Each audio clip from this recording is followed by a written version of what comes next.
Bueno, leyes de los gases. Las leyes de los gases son un conjunto de leyes químicas y físicas que permiten determinar el comportamiento de los gases en un sistema cerrado. Los parámetros de las leyes de los gases son estudiados en las diferentes leyes de los gases, como son la presión, que es la cantidad de fuerza aplicada sobre una superficie; el volumen, que es el espacio ocupado por una cierta cantidad de masa y se expresa en litros; la temperatura, que es la medida de agitación interna de las partículas de gas y se expresa en unidades Kelvin. Para transformar centígrados a Kelvin solo tenemos que sumar 273. Bueno, ¿qué es un gas ideal? Para poder aplicar las leyes de los gases se debe definir qué es un gas ideal. Un gas ideal es un gas teórico compuesto de las partículas que se mueven al azar y que no interactúan entre ellas.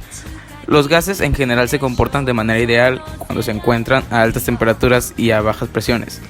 Esto es debido a la disminución de las fuerzas intermoleculares. Cuando un gas se encuentra a muy baja temperatura y o muy bajas las condiciones de presión extremadamente altas, ya no se comporta de forma ideal. Bajo estas condiciones, las leyes de los gases no se cumplen. Condiciones estándar. Nos referimos a condiciones estándar cuando una sustancia se encuentra a un átomo de presión y de 273 Kelvin de temperatura, es decir, 0 centígrados. Tiene un volumen de 22,4 litros de mol de sustancia. La ley de Boyle. La presión absoluta y el volumen de una masa dada de un gas confinado son inversamente proporcional. Mientras la temperatura no varíe dentro de un sistema cerrado, Robert Boyle dedujo esta ley en 1662. La ley de Boyle se expresa matemáticamente como presión por volumen igual a constante. En esta ley solo existen dos variables, presión y volumen. Se asume que la temperatura del gas y el número de moléculas de gas en la jeringa no cambia. Ejemplo, si el gas en una jeringa está originalmente a un átomo y el volumen es 5 mililitros bajo presión por volumen, será igual a 5 átomos ml hasta reducir el volumen de 2,5 mililitros. Entonces la presión tendrá que aumentar hasta 2 átomos de manera de tener constante. Ley de Charles. A presión constante, el volumen de una dada cantidad de un gas ideal aumenta al aumentar la temperatura.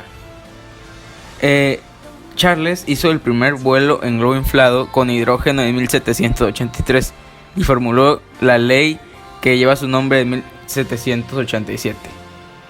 Esta ley se expresa matemáticamente como volumen entre temperatura igual a constante. La ley de Gay. La ley de Gay-Lussac se puede expresar matemáticamente como presión entre temperatura igual a constante. Al aumentar la temperatura de un gas confirmado en un recipiente, aumenta la energía cinética de las moléculas del gas y, como consecuencia, las colisiones con las paredes del contenedor. El aumento de la frecuencia de colisiones resulta en el aumento de la presión. En utensilios como las ollas de presión y las teteras existen válvulas de seguridad que permiten la liberación de forma segura la presión antes de que alcance niveles peligrosos. La ley de presiones parciales de Dalton. Dalton formuló una ley que actualmente se conoce como la ley de Dalton de las presiones parciales, la cual establece que la presión total de una mezcla de gases es igual a la suma de las presiones que cada gas ejercerá si se mantiene solo. Bueno, pues esto sería todo.